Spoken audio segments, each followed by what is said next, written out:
What is up, everybody? Welcome back to the channel. Today we are going to be talking about what I see are the three sides of Comicsgate. And we're going to start off with the most important part. That is the creators.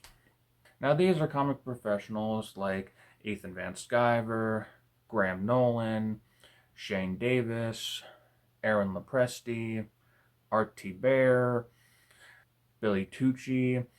All of these guys are ones that came from the comic book industry and were pretty much shunned out because they had a different belief system. And whenever the American comic book industry seemed to collapse because of social justice warrior tactics, it really sent these guys their own direction. They came over to the crowdfunding space and they created their own projects that they wanted to see. Ethan Van Sciver brought back Cyberfrog, the comic book that he had first created whenever he got into comics. And Graham Nolan, I believe he started with the Chenoo. And Shane Davis, everybody should know that Shane did the very much loved Starlight Cats whenever he was coming over from DC Comics. Billy Tucci brought back She. And also, Art T. Bear brought back Black and White from from back in the Image days. Now, all of these creators are breathing new life into these stories and these characters that they have created many years ago, and at sometimes they're even creating new properties that are even better than what they used to create. Shane is creating Inglorious Rex, which a lot of people like. I personally, I've read the books up until Inglorious Rex 3, which still has yet to come out. I backed the Anatomic campaign that Shane put out recently, and I can't wait to get both of those books because, honestly, Inglorious Rex is a fantastic story. Review coming at some point. Ethan is putting out Cyberfrog stuff. He's adding new elements to the characters and diving deeper into their stories and doing what he wasn't able to do back whenever he first created Cyberfrog. So these creators have a dedication built into them to make these characters great. And they're doing it without the inhibitions of a company that they have to work for. And then you have newcomers to the comic scene. People like Von Klaus, who put out the much acclaimed Monster MD. And Mandy Summers, who put out Wirt the Wizard, Jack the Ripper, Super Dead, and will also be working with Dale Keown, another comics industry legend, to bring back his character, Pitt.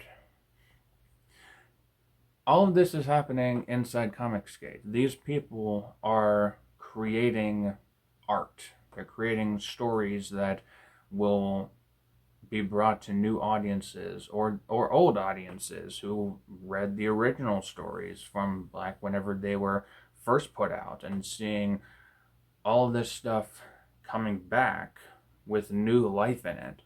It's something that it's intriguing to watch. And as a writer and not as good of an artist, but still an artist myself, I think that the creator side is something that is extremely strong in Comicsgate. Now, let's move on to the second part of Comicsgate, and that is what makes it very strong: the customers. Comicsgate started as a consumer campaign, And that was a pushback against the idiocy of DC Comics and Marvel Comics and just pretty much like corporate comics, because they were more concerned about the message that they were putting out. It wasn't about the story, it wasn't about the art. It was all about, we're going to push this message on you and we're going to destroy the characters that you loved solely because our corporate overlords have an agenda. And the customers push back on it. And the customers are the ones that pushed your boy Zach, they pushed John Malin, they pushed Ethan Van Sciver to create their own properties. Ethan Van Sciver did Cyberfrog, your boy Zach and John Malin did the Jawbreakers campaigns, which was like, whenever that came out, the electricity around that was incredibly palpable. It was like a lightning bolt was pretty much like shot up the ass of crowdfunding, was just like, go, go, go, go, go. And the customers are the ones that pushed that. And because of that, the customers are an extremely important part of Comicsgate. I myself am a customer. The customers, you can see them in all of the live stream chats that these creators put on. You can see them in the comment sections. You can see them on Twitter. You can see them posting pictures with their comic book merchandise, their comic books. Pretty much anytime like any of the creators will go to a con, you'll see pictures posted with them. And it's a community that knows its worth. If there's somebody who doesn't really fit into the Comicsgate crowd, then that crowd will let them know. And there are some times whenever a new creator comes into the space where the customers or fans, I guess you can say, will sort of put them through the ringer. I know that whenever Shane Davis came in and he was putting out Starlight Cats, pretty much everybody was like, oh, that's the gay cat book. It's made for kids. Then whenever it came out, they were like, oh, that's a good book. This is something that like you can get for your kids, and you can enjoy it for all ages. And it's something that Shane was able to embrace, that weirdness that like I want to say, like, whenever Shane came into Comicsgate, he was more reserved. He was more calm, collected, a little bit boring.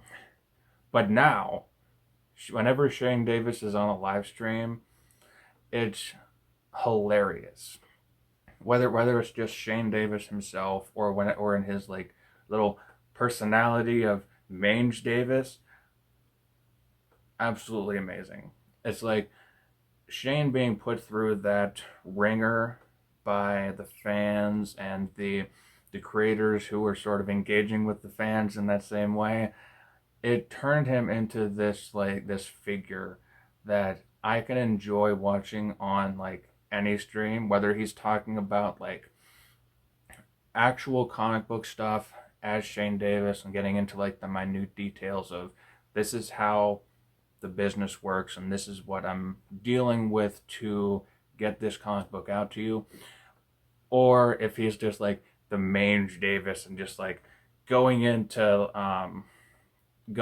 like a weird alleyway with a bunch of people just doing like a rave, and all the while he's wearing like a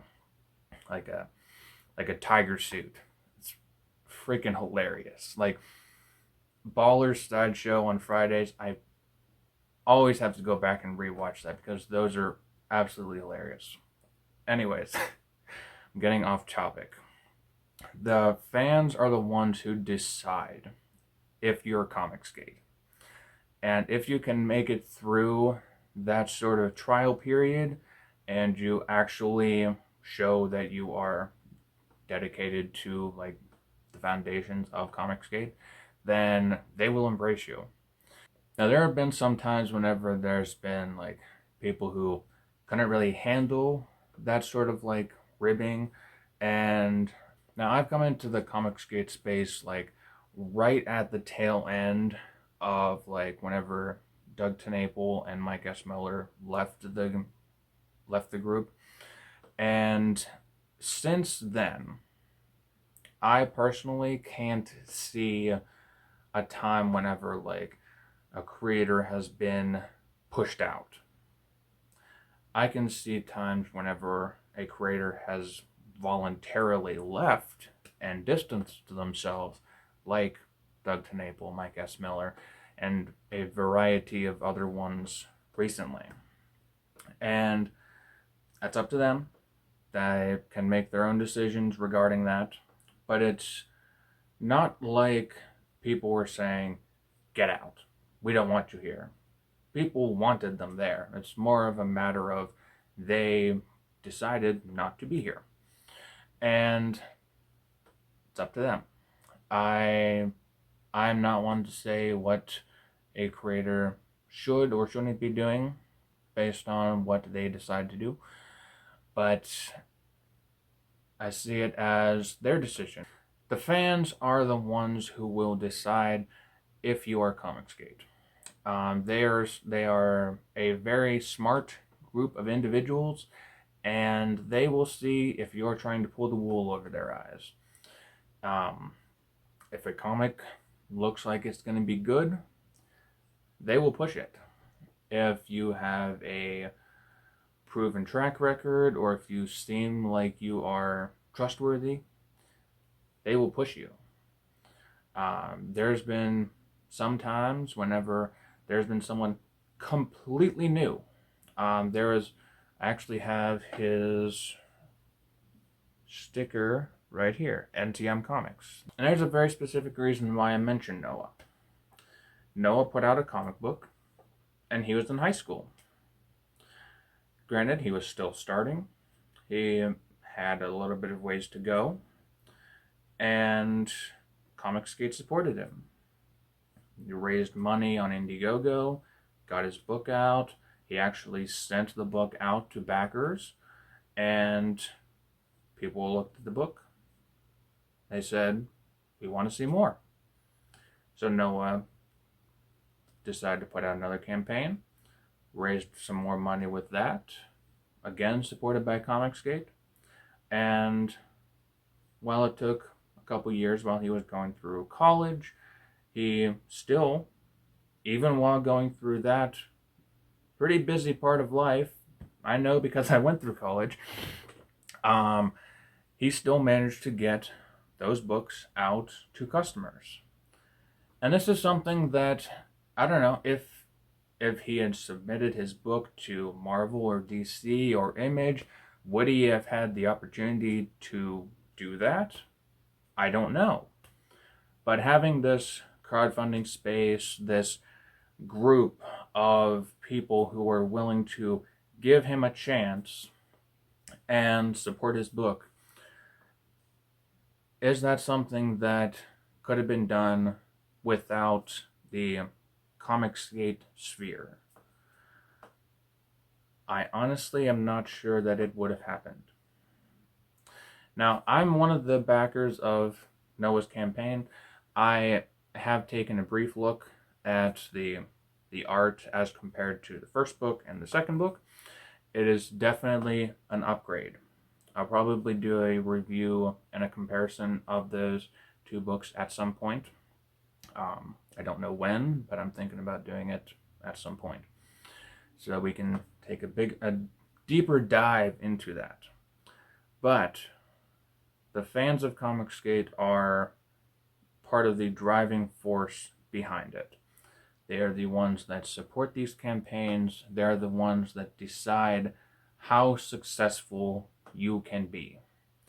And you can see this because sometimes whenever people say, fuck you, and they leave the Comicsgate sphere, sometimes the campaigns don't fund as good as they used to.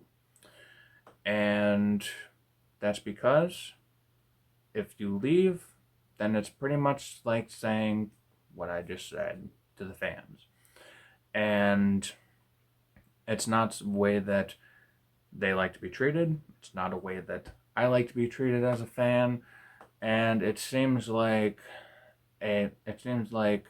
turning your back on something that you had professed to be before. It's like a creator saying that all of the previous appearances that they may have made on like live streams or appearing with other creators or like in previous interactions with fans is pretty much like saying none of that counted. I don't care anymore. And it seems like a betrayal. And it seems that sounds harsh, but that's what it certainly sounds, but that's what it certainly feels like whenever it comes down to it, from me as a fan. And it's something that I know is going to continue happening. It's something that pretty much happens with all groups every once in a while. And it's just part of the natural process. Every garden needs weeded, and that just means that the ones that are still there are just gonna grow even better. Now, the last part of CG is a part that is needed solely for legal purposes. And this is the CG trademark. And this is something that has caused controversy. This has caused breaking of relationships. But I see it as something that is needed, especially whenever it comes to how CG was started. Comicsgate was started as a pushback against the agenda of comics. So, with all of these creators being pushed out, EVS, Graham Nolan, Chuck Dixon, Shane Davis, all of these guys just being like ostracized from the industry because they don't believe in pushing this radical leftist nonsense. What makes you think that these social justice warriors are going to stop being social justice warriors and trying to silence these opposing voices? There's already been a lot of stuff that tries to discredit Comicsgate and the good that it does. And with how much that stuff happens, there is bound to be people who try to sabotage it. And in doing that, it had ignited that legal side of things. And Ethan Van Sciver now has the Comicsgate trademark. And that is solely to protect Comicsgate from being attached to certain things that could be illegal, could be harmful to the movement itself, could be harmful to the creators, it could be harmful to the fans who engage in it.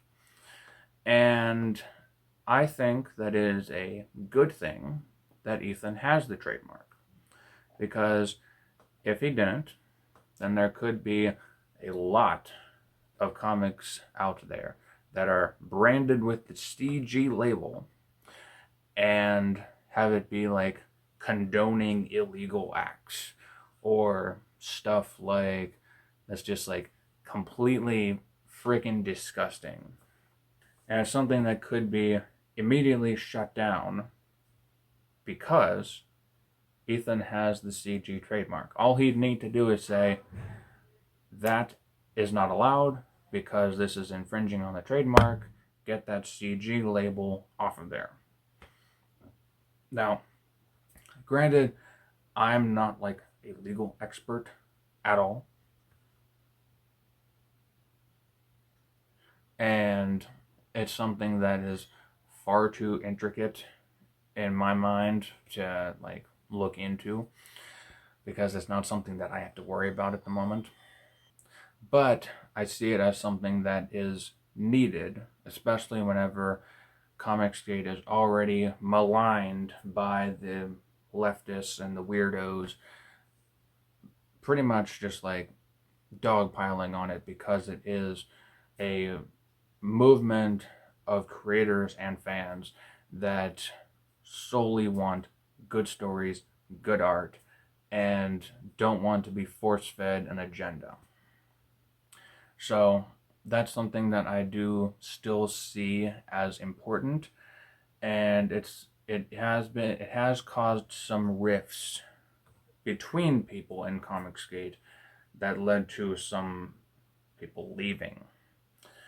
So, with that all being said, that is the three parts of Comicsgate that I think make it important. CG trademark, fans, creators. All of those work together to make a thriving community. And no matter what they try to say, it is a thriving community. There is still projects being funded. There's still a lot of there's still a big audience on live streams following these creators, these great creators. And there's still a lot of people putting out, enjoying, and embracing the art of comic books. So, I'm curious to hear what you guys' thoughts are. Do you have any more things that you can add to this list of things that makes Comicsgate Comicsgate? I'm curious to hear. Leave that down in the comments section down below. If you enjoyed the video, please leave a like and subscribe to the channel. And I will see all of you guys in the next video. By the way, go and check out all of these campaigns by these great creators. I'm sure that they will definitely appreciate it, because the more that you do, the more that they're going to be able to give you these great stories. Peace out.